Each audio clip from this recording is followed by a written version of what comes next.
Hello, this is Salvatore Vinciguerra. Welcome to this video on Faneuil Hall in Boston, Massachusetts. Faneuil Hall and the area surrounding it are considered the Cradle of Liberty, and this is because for over 275 years, this meeting hall has held many protests and debates right up to the present day that has helped shape the United States of America. In walking distance of this location, you can see the Old North Church, Paul Revere's house, and enjoy some great Italian food in Boston's North End. And whether you visit Boston either in the day or at night, it is very unique and dramatic, especially at night, where you get to walk around, and it is very well lit up and very safe for visitors.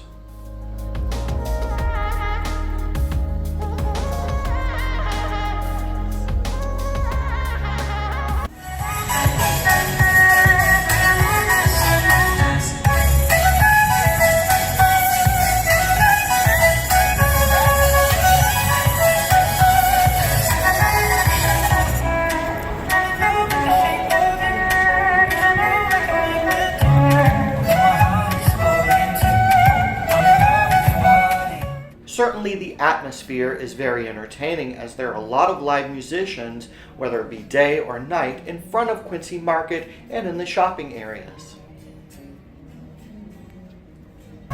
This is a great area for tourists, as it has a variety of shops and restaurants in this very small little area here in downtown Boston, with a lot to see and do.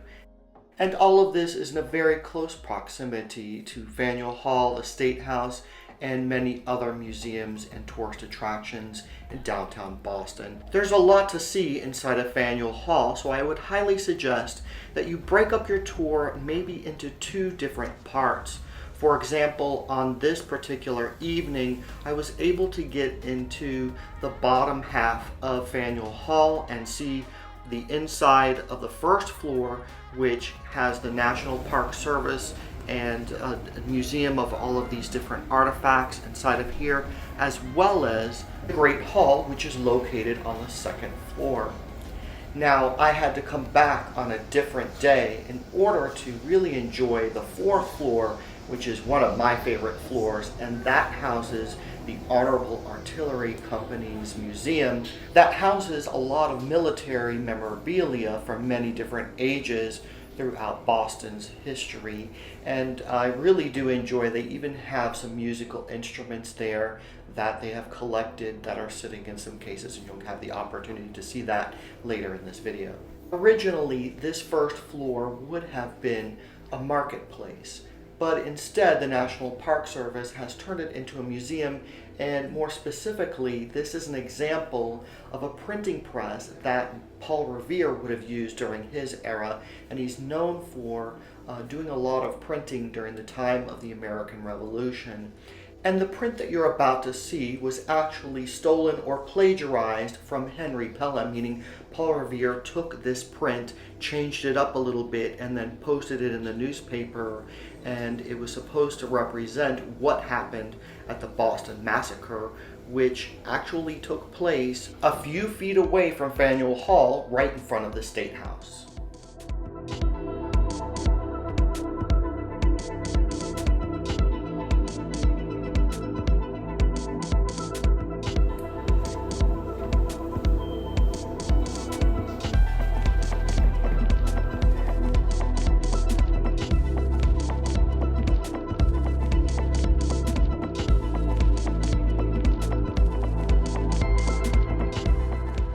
Now let's go upstairs to see the second floor, which has the Great Hall.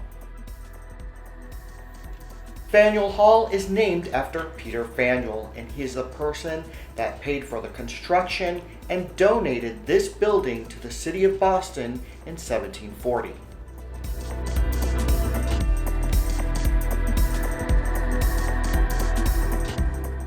In 1761, there was a fire inside of Faneuil Hall, and it burnt the inside of the interior, and it had to be reconstructed. And thank goodness that the town got together and were able to reconstruct what was inside of here, and it reopened in 1763. According to the National Park Service, the reopening of Faneuil Hall in 1763 also coincided with the end of the French and Indian War and the beginning of controversial financial policies from the mother country of Great Britain. The Stamp Act of 1765, for example, directly taxed the British American colonists. Even though Bostonians had a direct voice in town affairs at town meetings and chose representatives for the Massachusetts legislature in annual votes at Faneuil Hall, they had neither direct nor indirect voice in Britain's Parliament. As such, many members supported political leaders such as James Otis and Samuel Adams, who led a campaign against the Stamp Act and taxation without representation. Yet despite the rhetoric in places such as the Hall, official town meetings and government functions were generally limited to those legally eligible to vote, property-owning men who were 21 or older. Nonetheless, as the tensions of the Revolutionary period grew more intense through the events of the Boston Massacre and Boston Tea Party, the meetings in Faneuil Hall began to transform into meetings of the body, which were more broadly open to men who wanted to participate. Following the Revolutionary War, Faneuil Hall continued to be the town's government hall, but by 1805 the town decided to expand the building. Undertaken by Boston architect Charles Bulfinch, the hall reopened in 1806 to the dimensions it is today. In the 19th century, the hall's memory as the Cradle of Liberty of the Revolution drew political and social activists both locally and nationally to continue what the founding generation started. Abolitionists, suffragists, labor unionists, and their respective opposition movements all held protests, conventions, banquets, and orations in the Great Hall continuously in the 1800s. Despite political resistance and sometimes outright street violence, abolitionists began to rebrand the hall as a vital local and national stage for resisting the institution of slavery. Frederick Douglass, Wendell Phillips, William Lloyd Garrison, and countless other abolitionist orators spoke in the name of freedom. In 1854, perhaps the most dramatic of these events took place in response to the arrest of Anthony Burns under the Fugitive Slave Law. Opposite these events, anti-abolitionists held meetings at Faneuil Hall calling for union and continued support of the Constitution and the status quo.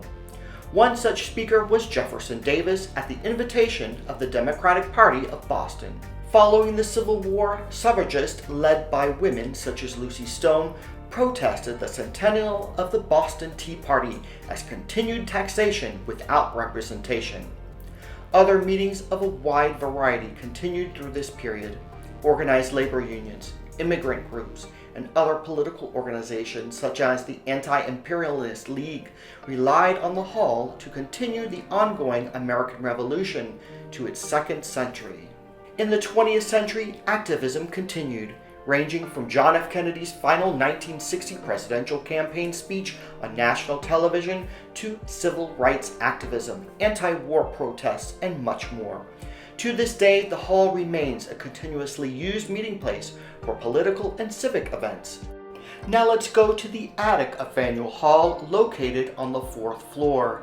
This was the old armory in the 1740s for the city of Boston. Boston had several militia companies, and many began storing their equipment in the attic of Faneuil Hall in the 1740s.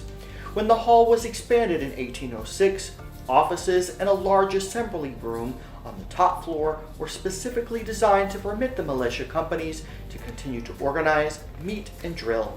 Of these companies which trained and met in Faneuil Hall for generations, the Ancient and Honorable Artillery Company is the oldest and the only unit who still call the hall home. Today, the Ancients maintain an armory and museum on this floor.